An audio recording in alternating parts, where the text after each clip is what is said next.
And thanks, Robbie, for doing a great job on the SRC.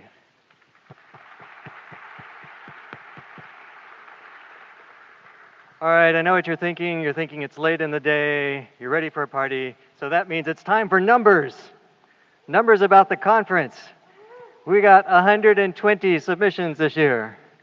Of those, 40 were accepted. Hopefully you know that by now because you sat through 40 of them. Those were reviewed by a PC of 17 members, not counting me, and 43 external review committee members. The grand total number of reviews was 363.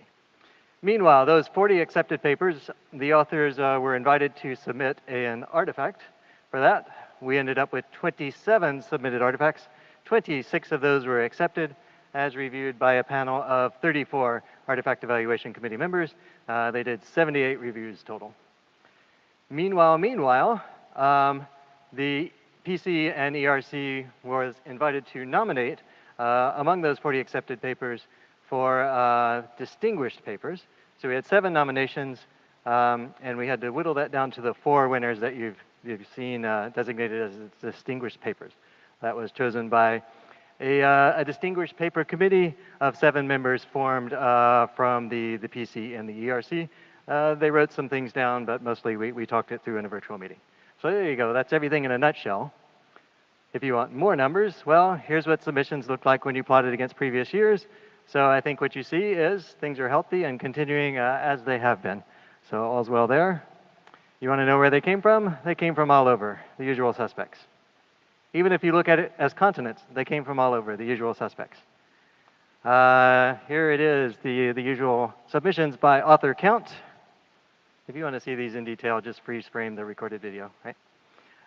Here are the submissions based on how many hours were left until the deadline. Again, this is totally standard. Go back and look at the old videos.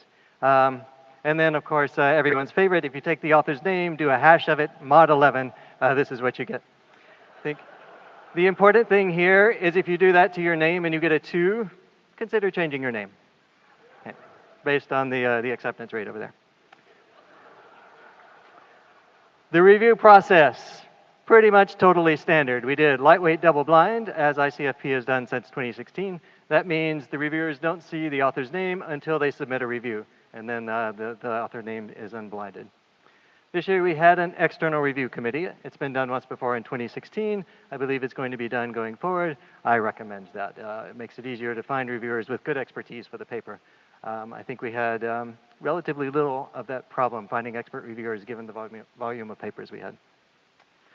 That reviewing was done. Each paper got at least 2 PC reviews and 1 ERC review, except for papers with PC authors. They were handled completely by the ERC, so they had 3 ERC reviewers. We had an in-person meeting, and I very much appreciate that the program committee all traveled to Utah to have the meeting there. Everyone made it. There was only one person, next year's program chair, who had a special deal to participate remotely. He stayed the whole time remotely, too. So we had a great PC meeting there. We did standard things like using a random paper order.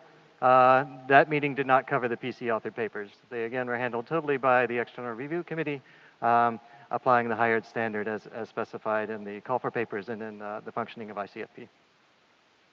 And because ICFP papers are actually PACM PL papers, there's a 2-phase reviewing process. And this is continuing since 2017, where papers can get in or they can be conditionally accepted. And then authors make those conditional changes, the required changes, and then they're either accepted or not. All of the ones that had mandatory changes this time were accepted. So perhaps the only thing worth mentioning here is if you've been to a PC meeting before, you know it's tempting to say, well, it's pretty good. If we have space, we'll take that. And it makes things complicated. So what we did is we just banned that phrase totally from the meeting. And I think this helped us judge each individual paper on its own merits. It may have been helped a little bit by the fact that I went through and looked and made guesses about what we would do and assured the PC if I guessed right or if I didn't guess right. Of course, I didn't tell them my guesses. But I said, on balance, everything fits. So just consider each paper by itself. And I think that worked well. Maybe that helped, but really, it's because I had a great program committee. So those of you who are here, please stand up. I'd like to give the program committee a round of applause.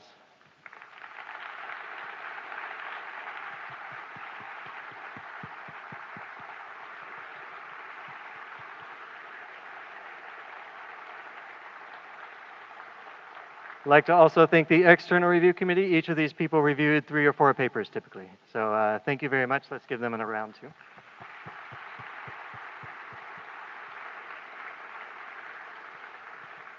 I mentioned that accepted papers were, the authors were invited to submit artifacts. Simon Marlowe. Simon, are you here still? Yeah, there he is, way back there. Yeah, don't sit down yet. Simon ran the AAC. And thanks also to his committee. Right, that was a smoothly running process from the outside. I hope it went well for you, Simon. I want to talk a little bit more about one thing. You may or may not be aware that the rules for ICFP are actually written down. It's a document you can go look at. It's called The Functioning of ICFP.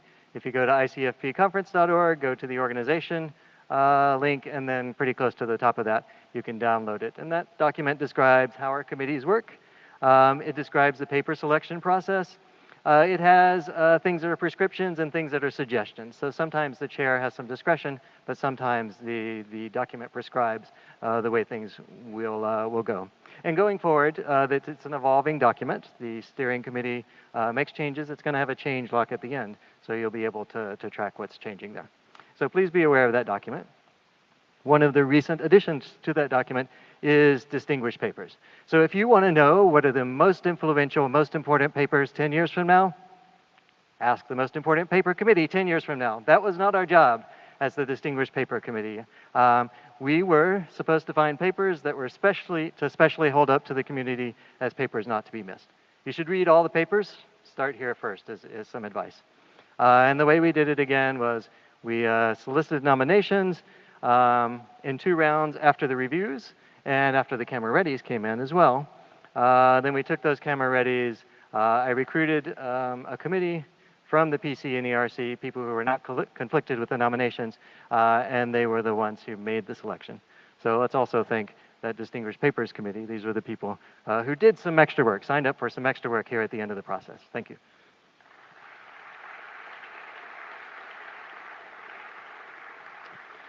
Finally, some people to thank for the running of the conference.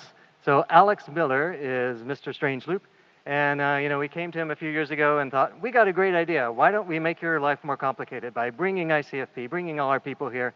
Won't you help us out? Won't you help us solve various little problems? And Alex said, sure, let's make this work.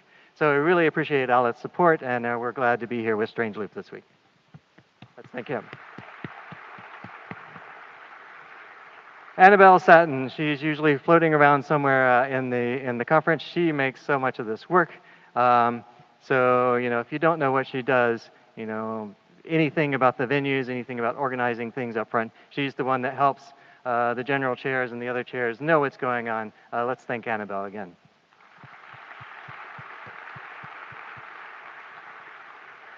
This was the second year of ICFP in PAC and PL. Mark mentioned last year there was some issues with getting all the papers in.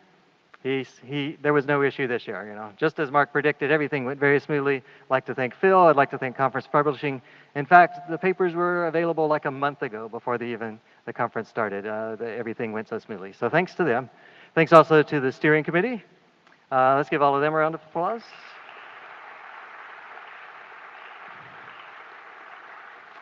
And last but not least, my fellow racketeer, my best friend, and your general conference chair, who has been working on this for a long time now. Stand up, Robbie. Let's give him thanks.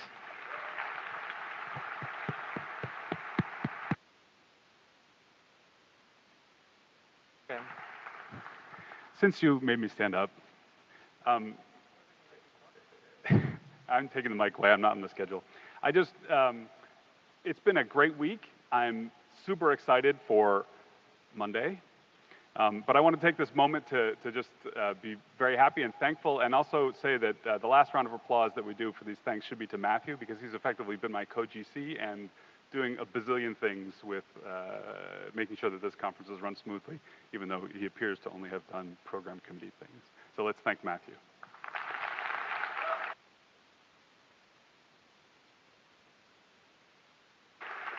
And I think next up is Derek, who'll tell us a little bit about next year.